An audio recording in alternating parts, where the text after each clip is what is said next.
let's start this session so that we can keep on time and do what we're hoping to do of having six great presentations and then carry on the discussion.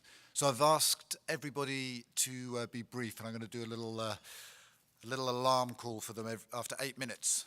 So I'm not going to do a long introduction other than to say that what we're sort of the really interesting thing for this session is it goes into the part of the book which is the 10 thematic chapters. So how do you kind of build each part of the pension system?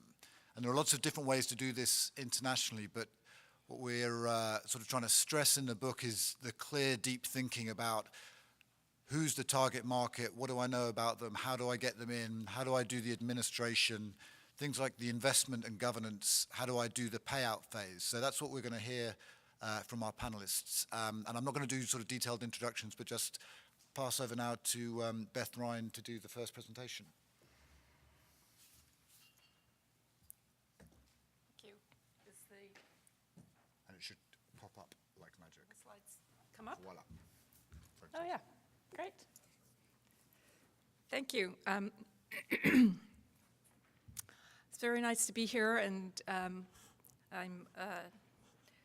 have had a really good time being part of the process of developing this book, and it's been interesting to get to know some of the pension inclusion folks when I've been coming from the financial inclusion world, which really, for which pensions are kind of, we know they're there, but we haven't really thought about them. And so it's been, I think there's a long way to go to really connect these two worlds. And hopefully this big effort that Pinbox has been doing is leading to that. So I'm just going to address this question, and I realize that a lot of discussion has gone around this question earlier in the day. Unfortunately, we ended up having a session on inclusive insurance the same day, too many meetings that are scheduled back-to-back with the World Bank annual meetings. But so the question that I want to address is really how can people who don't have steady formal employment be motivated to contribute to voluntary contributions, voluntary contributory pension schemes. And I want to just put aside a few things at the beginning, and there are things that I think some of the other panelists are going to address, and there's certainly things that are big issues, but they're not the issues that I want to worry about. So I'm going to assume that we have technology that's able to make collection of tiny contributions cost effective. And I know that we can't really say that right now as just a given. It's an area where there's intense working going on, but it's also an area where a lot of progress has been made. Certainly the difference between a teller transaction and a mobile phone transaction is so enormous that it opens up a whole new world of possibilities. So I'm going to say we assume that there's technology available to do this. I'm also going to assume that there's good fund management and governance. And certainly when we're talking about trying to add informal folks into a contributory system that may, in a good way, it's clear that the amounts of money generated are relatively small. And so they're only going to be sizable enough to worry about or to manage effectively if they are managed in a pool with other funds. So I'm just going to assume that that's taken care of and that big pool of funds has good governance and good fund management practices. And I'm also going to assume that there may be a non-contributory pension that provides a floor that comes from government, and we're really talking about kind of building another level in addition to that. So I want to look at it really from a demand side, and the first thing I notice when I try to think about the demand side is to think about people's money management processes, and we've done some work of asking people what do they think they're going to be doing in old age, in terms of how they're going to be surviving. And people assume they're going to continue to work, they're going to be supported by their children. They do think that they're going to be using their own savings as a big source. And one source that we find is sort of underappreciated, but is really a huge source for many people in the informal sector, is that they're going to build assets that are going to earn money passively when they're old. And in particular, they're going to build a room on top of their house so that they can rent it out. This is an important strategy that I think people who are working in pensions should pay more attention to and figure out ways to support. They're assumed that government is going to subsidize them, and they probably have never really thought about contributing to a pension.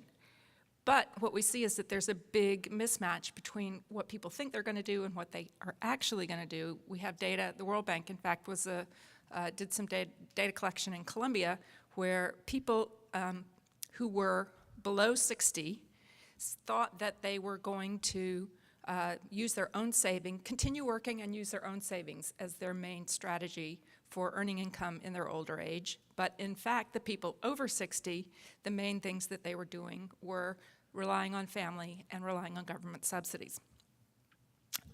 So that right there is a major task for awareness raising, and both among the people who are providing subsidy pension products and the people who are saving. So this is the most important piece of what I wanted to talk about, which is to really look at the question of what is it that would induce people to make contributions. And we start with just a series of very daunting challenges. And many of those are challenges that have been discussed. The very first thing you notice about low-income people who are working in the informal sector is that they have irregular incomes. We talked about moving up and down into and out of poverty. We also see that some people may have signed up with pension schemes when they had formal employment, but that was only a temporary, and much of their life they're not in formal employment. And that is the shifting income sources. Of course, the small size of the transactions that they are able to put in place is a huge barrier, just making the math very difficult. Low trust in financial institutions. If we're talking about people who are informal, it's not only an issue of general population attitudes about whether the government is trustworthy or the private sector is trustworthy. It's really a lack of familiarity with financial institutions, a feeling that financial institutions are not for them, they're for the rich people, and lack of confidence on the part of the person in their ability to interact with financial institutions. So there's a whole additional level of trust that goes beyond the general public attitudes about government or private sector. Of course, there are language barriers and low literacy, and with all of that, we see that people have very frequent shocks, and so they have a lot of temptation to draw down whatever savings they have to deal with emergencies. And finally, the people at the lower income level have the same kind of behavioral biases that everyone else has. They tend to be, we all tend to be present-oriented and discount the future. We are often impulsive. We operate on top of mind and do things related to what's coming at us. We don't want to be bothered with things. And so all of those behavioral biases are perhaps not more present among lower income people, but certainly they have to be dealt with at the same time. So what are the responses that I am seeing, or what do you have to do? You have to be able to contribute when money is available, and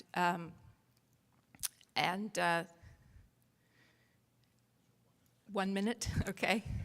Above all, it must be simple.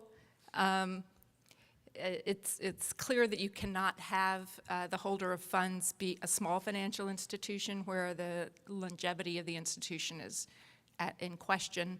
You're going to need some hand-holding to get people started. Certainly making the contributions automatic and piggybacking on other things is important. The more effortless the payments can be, the better. They need to be portable because people are moving around. It's probably important to have some accompanying or available, not necessarily accompanying, but available sources of emergency savings so that people do not draw down the savings that they have. I think many of these features of workable products are being tested now. I know IPA and Ideas 42 are two of the organizations that are doing these kinds of tests to see whether some of these behavioral aspects can actually change behavior sufficiently to make the contributions amount to the amount that makes it possible. Since I don't have much time, I guess I will stop there and hope to be able to go into some more things in the discussion. Thank you.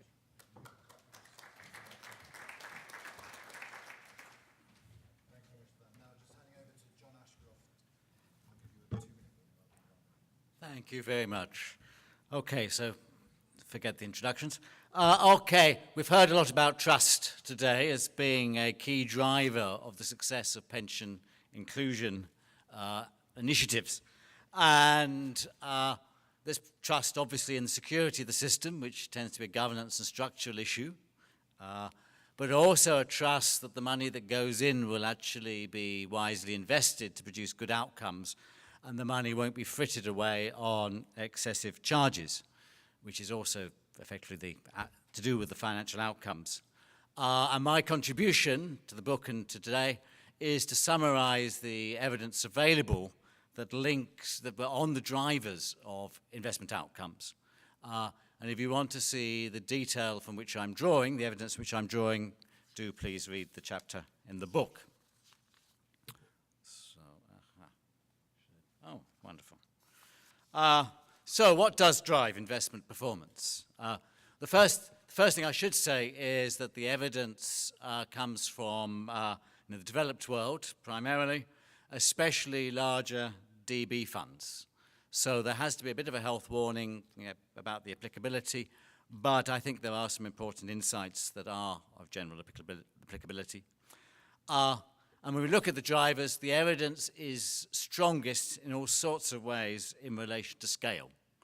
Basically, the bigger the fund is, the higher its gross performance, because it is able to afford better investment expertise, able to diversify investment better, and its net performance even more so because it can achieve economies of scale, which are highly prevalent. But I may say there is a caveat which I will return to on this. Mike Heel, I think, will talk more about scale presently. The second driver is governance. Now, that's obviously the evidence is a bit less clear. Various proxies have to be used, and the proxies tend to be around definitions of good governance. And when Dorothy does her session, she'll talk a lot more about what those definitions and ideas around good investment governance might be. But Keith Ambach's share suggests that good governance is worth at least 1% a year net real investment, which is pretty good. And it certainly appears to be an X factor. There is some pension funds consistently outperform others. And the assumption is that the X factor that you have to put in the equation to explain that is actually a governance factor. So there is evidence on governance. And interestingly, not just investment governance, there's an interesting study in Australia that showed there was a correlation between investment performance and administrative efficiency, which in a sense is quite remarkable because that's different specialisms, different departments, different things being done, and yet you get a correlation. And the only way you can really pull that all together is to say the governance of the whole pension fund is more effective, and therefore they are doing investment better, they are doing administration better. So again, evidence on governance. Within this governance story is undoubtedly cost control. Good governance produces better cost control. And there is also then, and then also there is a debate about, in the cost control space, about alpha versus beta, or in that alpha strategies inevitably cost quite a bit more than beta strategies, and there was even a bit of research that purported to show, well, there has been some research that shows that alpha is never worthwhile. Heavens no, your clock's wrong. More nuanced evidence more recently, which again I think Mike here will be expanding on, is that net alpha can be achieved, but only if you're a large fund, and probably that you have significant in-house capability, which itself can reduce cost for the same performance, or maybe enable tougher conditions to be negotiated with the fund managers. Okay, so that's sort of the overall picture. But there's one caveat on the scale drives performance, and that is if you look at the evidence from Australia, where they have not-for-profit funds competing with for-profit retail funds, they find that the correlation works very well with the not-for-profits, but it breaks down with the retail funds. In other words, the larger retail funds, they don't use their scale to improve investment outcomes. Scale gets lost in other ways, which is a rather depressing finding, bearing in mind that large parts of Latin America and Eastern Europe and other parts of the world are relying on commercial pension funds. How do you get around that? And so that is a concern. There's some evidence from Poland that maybe if you put an independent director on the board, then that results in outperformance where you don't. But there's always the risk that you are running into the mutual fund model, and there the evidence on mutual funds investment performance against pension funds is pretty bad. So why the retail funds do badly? In the Australian context, two stories are advanced. One is it's due to the competitive market. The commercial funds have to compete more aggressively. They have to have bigger marketing budgets. That's where the money is going. Also, they have a higher churn, so they need greater liquidity, which in turn reduces the scope for investment outcomes. The other story, and maybe I suspect both stories are true, the other story was some research in Australia that showed that the directors of the commercial funds tended to spend less time on looking at investment strategy, tended to have conflicts of interest. In other words, they may have been associated with the asset managers. And whereas the directors of the not-for-profits tended to have more skin in the game. In other words, they tended to be members with quite large balances in the fund with a rather keen interest that the fund should perform well. Okay, so that's a breakneck summary of the international evidence. What are the implications maybe for emerging pension systems in the 2.5 minutes remaining to me? Firstly, well, obviously scale. You should be going for a system with a very small number of funds. Kosovo, a very small country, small system, actually has a very successful pension fund. They've just got the one. That's all they can afford, but it seems to do pretty well. In the UK, auto-enrollment seems to move towards about 6 very large funds, which again are enabled to deliver good investment outcomes. So scale's a good thing to go for. Of course, when you say, we have a very small number of funds, then you'll get the headbangers who say, but there'll be no competition. And then, of course, the next bit of evidence is that the competitive model tends to hinder rather than promote good outcomes. So I think forget competition, go all out for scale, and of course go all out for cost control. A wonderful example of the system in India with fantastic cutting back on costs. And of course, you have to remember, there are of course people say, well, if you reduce the cost of investment, then you'll get worse returns. Unfortunately for us, Mike Heel and his friends have done some wonderful research that shows that's a total lie. There seems to be no correlation between how much you pay for investment and how much you get out of it. So clearly, cost control is important, designing a system to control costs and good cost transparency. And finally, good governance is vital. Fortunately, Dorothy, I don't have to say that much because Dorothy is going to tell us all about that in her 8 minutes. You know, a couple of key points point I would pick out, particularly if I want to be a bit provocative, or actually two to be provocative. Firstly, is that there seems to be a strong preference for a not-for-profit fiduciary model if you can manage it. And I was very glad to see that the Umbao system we have already heard about in Kenya does indeed have a not-for-profit fiduciary board as an overlay across the for-profit actors actually undertaking the work. And that two-tier model is being seen successfully in many other places. You know, Metal Renta is given as an example in the book. Nest effectively has that too. But I would say that ideally that should be combined with some form of in-house capability. This is where Dorothy and I disagree vigorously. Because again, that's where the evidence seems to show that there is a correlation between in-house capability. Maybe not doing it all in-house, but if you have an in-house capability, it not only it enables you to bid down the cost of the outsourced because you actually know precisely what the market is doing. So because you need some scale to be able to do that, although perhaps this is one difference with emerging countries, is that actually maybe the cost of an in-house function may be quite a bit less in an emerging economy than it is when faced with the overpaid investment professionals in Western Europe.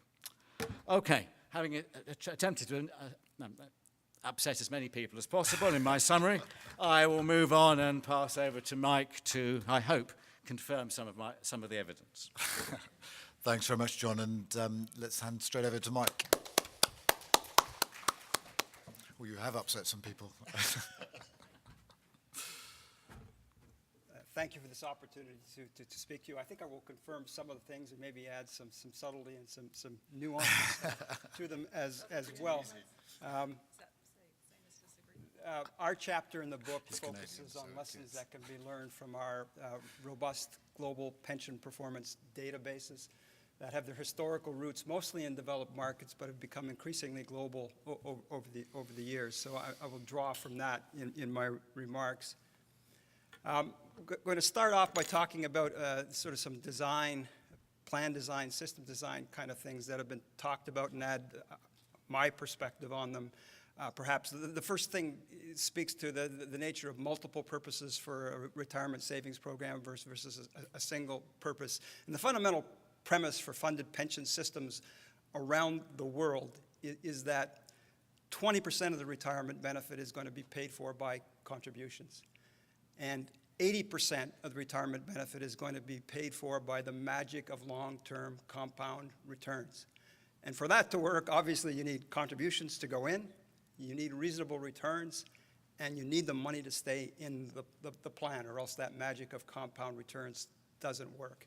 So it's pretty important that there's not leakage out of these systems.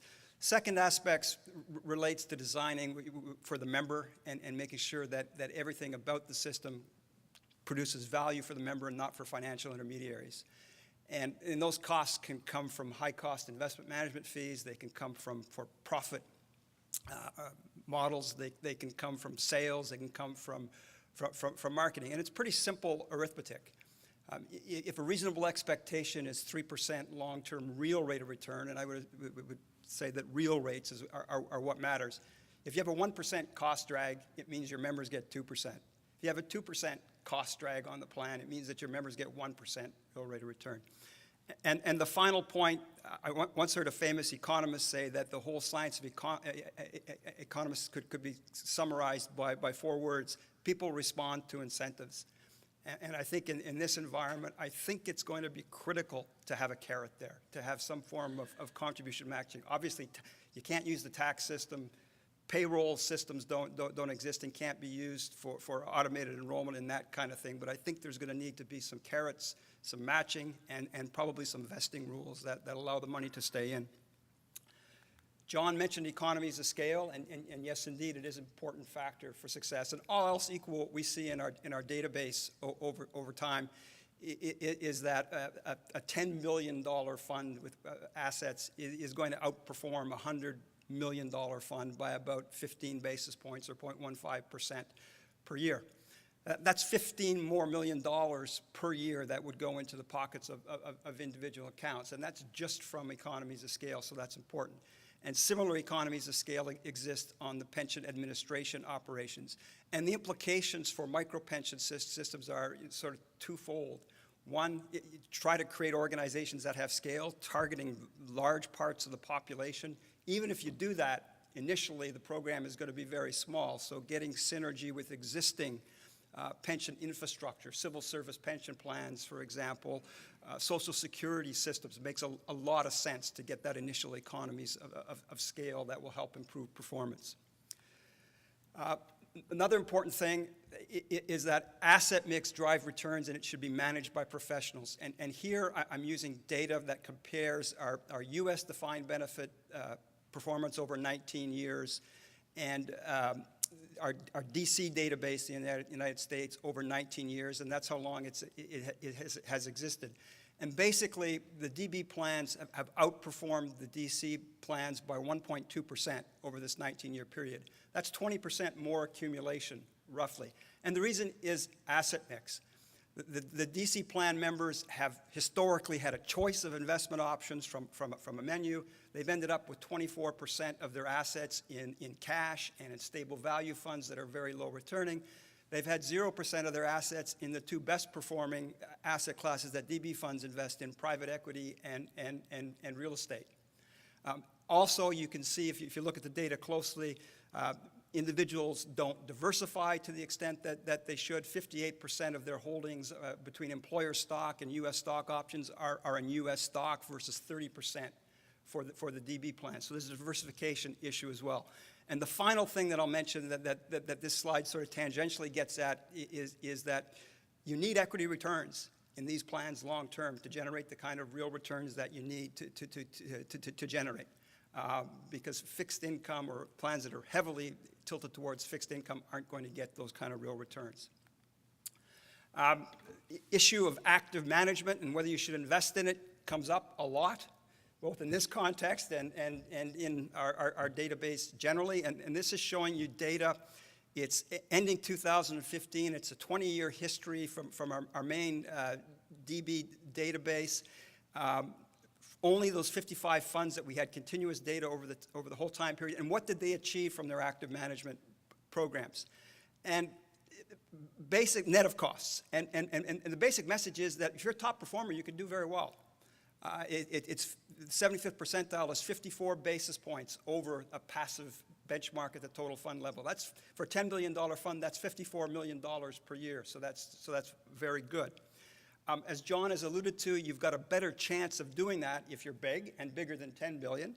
And if you can do a big part of your program through internal management. And the reason is not because your returns are going to be better, it's because your costs are going to be lower under those two circumstances. I've highlighted that 100% passive implementation will get you about -6 basis points, -7 basis points, something like that, below market returns, basically. And I would submit that that's quite a reasonable outcome for a small pension fund that doesn't have economies of scale and that is not going to be capable of doing internal management. It's 25th percentile compared to these leading kind of global funds over a 20-year period. And I would submit for a small fund startup situation, that's quite a reasonable rate of return or of contribution of active management. Do I get a reward for being ahead of time?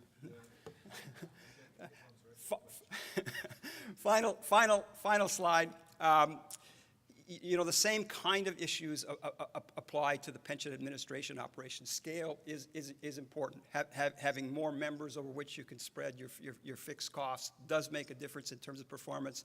I've been very impressed with the advances and sort of the leapfrogs in technology that the micro-pension environment is taking advantage of in terms of biometrics, in terms of national IDs, in terms of mobile technology to really cut transaction costs and make these systems very efficient, both from a money and time perspective.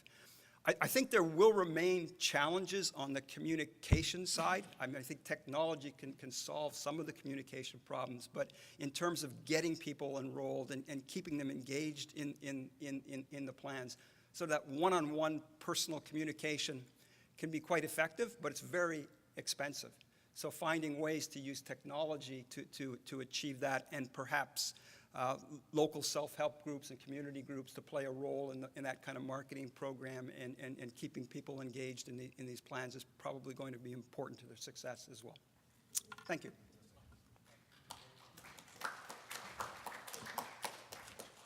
Great. Thanks so much, Mike. And let me hand straight over now to Evan and Ruth. What's that? Oh, sorry, just handing straight over to Evan. But Yeah, and I'm just going to sit here if it's all right. I'm comfortable here and I can see the screen. as long as you're right by the mic. Oh, I need my mic. Thank you. So I'm going to talk about payout systems. We've talked a lot so far about investments. We've talked today a lot about the accumulation phase. And it's interesting, you know, in many countries, most countries around the world, we're really just starting to explore the payout phase. How are we going to pay out all this money that has been accumulated? And it's ironic, I guess, or maybe a little bit disappointing that we didn't think more about the payout phase earlier. The design of a program, I think, should probably start with the payout phase. I mean, what are we going to accomplish? How are we going to do this? How are we going to secure people's livelihood in their old age? So what I wanted to do is start by presenting kind of an ideal payout system. At least it's an ideal system to me. Others might have other ideas about what an ideal payout approach might be, but I think once I show this, we'll all agree that it's a pretty nice way to structure things if we have all the requirements in place to do it. So let me first of all describe this ideal system. And it would start with an underlying inflation-indexed annuity. So it's paid for life, it's indexed with inflation. It's going to provide only a very modest level of income. And it's probably going to provide pretty much the same level of income for everyone. It's not going to be salary-based at all. And the goal is really just to provide the very most basic necessities to alleviate poverty. It's going to entail some risk related to inflation, related to the potential increase in longevity in the population, and the government's going to take on that risk in this ideal model that I have envisioned here. The second tier is going to be a variable annuity. So we're going to want to stick with an annuity type approach, primarily because we're going to pool longevity risk that way, and we're going to gain an incredible financial efficiency by being able to pay more money to the people that live longer through the savings that we generate from people who die earlier in their retirement. And this pooling of this risk generates an incredible savings on the order of 25 to 30% in a system. So if we pool risk and just pay people for their lifetimes, we can provide the same amount of retirement security for 25 to 30% less than if we pay people a lump sum. But this is going to be a variable annuity. We're going to allow people or allow who's ever administering this to invest in riskier assets, equities, and we're going to generate higher returns, returns that have some correlation with growth in the economy and inflation, and thereby help people to increase their or have their lifestyle maintained throughout their retirement period. And then finally, at the very highest level, a lump sum. For those who have generated enough savings and we feel like their basic necessities and then some kind of reasonable level of income provided through the employer, probably with some tax incentives in that level 2. In level 3, we may not have tax incentives anymore. We're just simply allowing individuals to generate additional wealth that they might want to use for various purposes. So this is a pretty nice approach to paying out benefits, I think, but it does require several different aspects, several different characteristics of the financial markets and government. We need to be able to afford, the government needs to be able to afford the first level of this payout system. We need to have some robust financial markets in order to have riskier growth assets that can help us maintain our maintain wealth and income along with inflation and growth in the economy.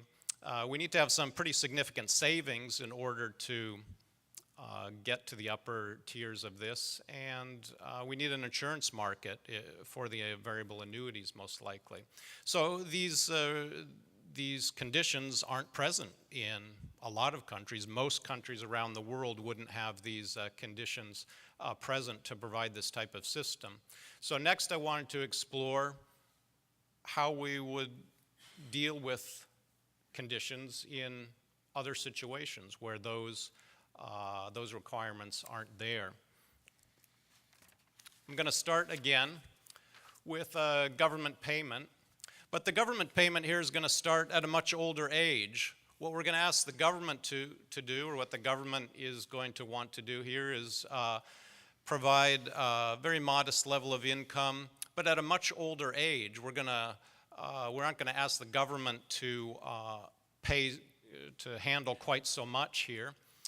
It's going to be a fairly modest level of income. It's going to start at an older age, and therefore it's going to be much more sustainable and affordable for the government. It's going to reduce the demands on the budget.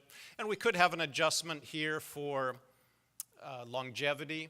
If the government keeps track of it, they can increase the benefit. If longevity is less than anticipated, they can decrease the benefit if longevity is longer than expected.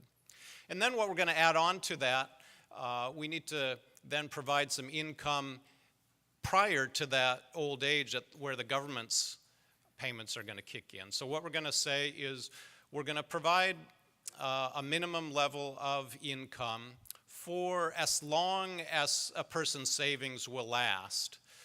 So because of all the challenges we've talked about today for lower income people in the informal sector to generate significant savings, we're going to be pretty modest in our objectives here. We're going to take whatever savings someone has and then stretch it over as many years as that will last. We're not going to pay a lump sum because we don't like the idea of just paying out all the money right away and the worry that that will all be used up.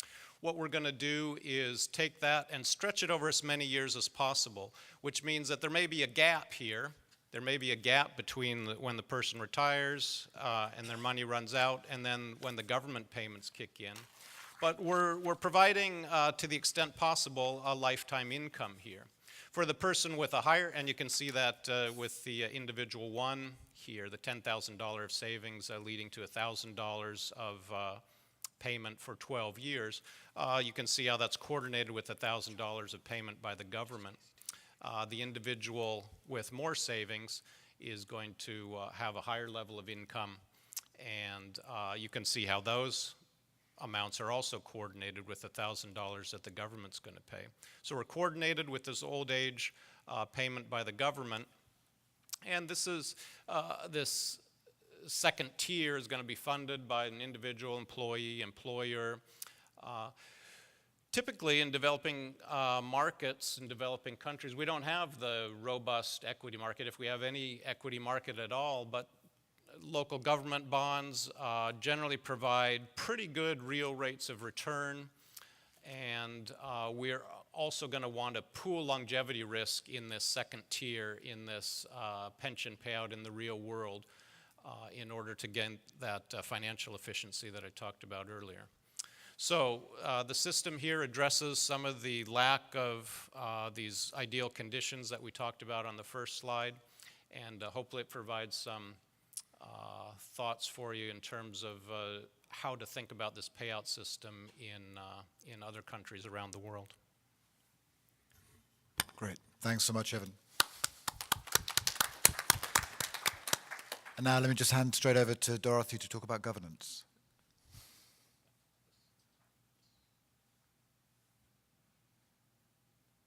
Doesn't work?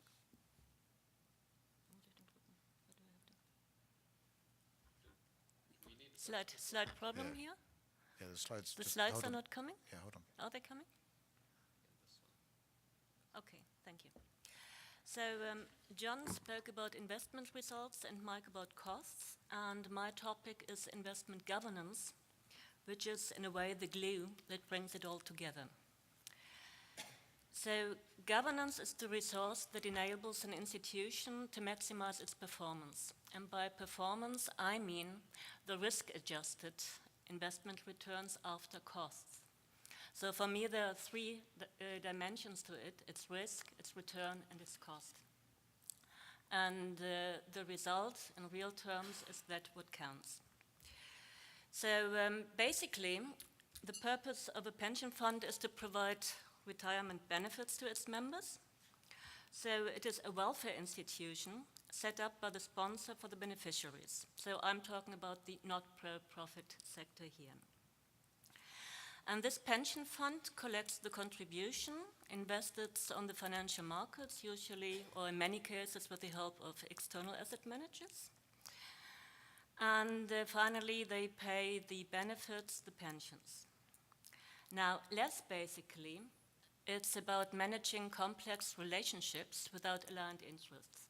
And that's where we need the governance. We can have a lot of parties involved. So we have the members, we have a pension fund, the sponsor, we can have the investment consultants, more consultants, the actuary, the accountant. We have usually asset managers. And everybody has its own agenda. So governance is the resource to align interest to overcome the principal-agent conflict, which is inherent in all delegated investment or all delegated decision-making. So we must make use of financial markets for the benefits of the members, the home base. And this can be quite a way to stretch. So what are the critical success factors of best practice investment? I seem to be too stupid to do this here. Thank you. Oh, this one, okay. So John already mentioned Keith Amber's here. There were some more academics that established the firm link between performance and governance. So the critical success factors to best practice pension governance: it's institutional coherence, it's people, and it's process. So the institutional structure of a pension fund needs to be aligned with its purpose and the task. You need a clear mission to which all stakeholders commit. This may sound very simple, but in reality it's usually not, because you have a lot of stakeholders involved. Clear specification of responsibilities is very important in this context. We know a lot of pension funds where a lot of people do a lot of important things, and it is not clear who is responsible for what. People. Talent is always the most important, valuable asset in an organization. So choosing the right people to run the pension fund is of vital importance. We need leadership.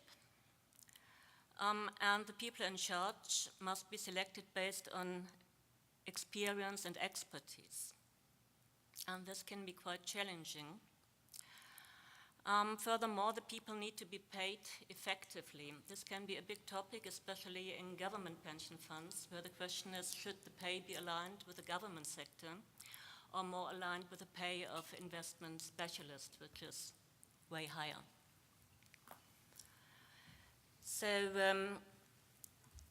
most important is then the investment process. We already touched on this topic, passive versus active, which is one of the most contested questions. We usually say it must be centered on firm investment beliefs, and the